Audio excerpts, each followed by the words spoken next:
পর্যায় পর্যন্ত তারা একটা প্রশিক্ষিত দক্ষ জনশক্তিতে রূপান্তরিত হবে।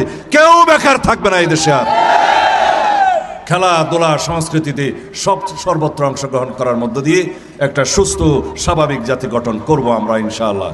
আমরা বলেছি ফ্যামিলি কার্ড দেব, যারা দরিদ্র পরিবার তাদের সেই পরিবারের মহিলা কর্তৃক সেই ফ্যামিলি কার্ডের মালিক হবে, তার ক্ষমতায়ন হবে, মর্যাদাবান হবেন, নিরাপত্তা বৃদ্ধি পাবে, সম্মানিত হবেন, তার সন্তানরা উপযুক্ত লেখাপড়া করে দেশের সম্পদ হবে।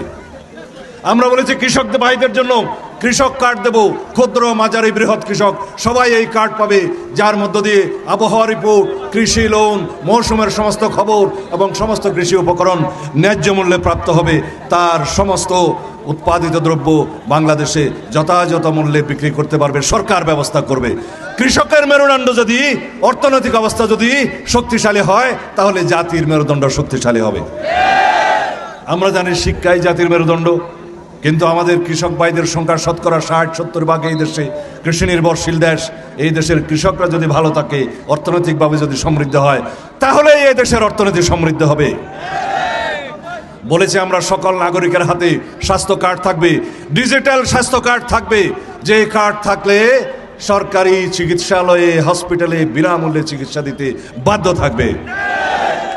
এবং এই কার্ড থাকলে যে কোনো নাগরিক যারা অর্থনৈতিকভাবে দুর্বল, উন্নত চিকিৎসা পায় না, অথচ জরুরি আমার গরিব মা বোনেরা, আমার ভাইয়েরা, কৃষক শ্রমিক দিনমজুরেরা, তারা উন্নত চিকিৎসা পাবে বেসরকারি হাসপাতালে, সরকারি খরচায়, সরকারি ব্যবস্থাপনায়।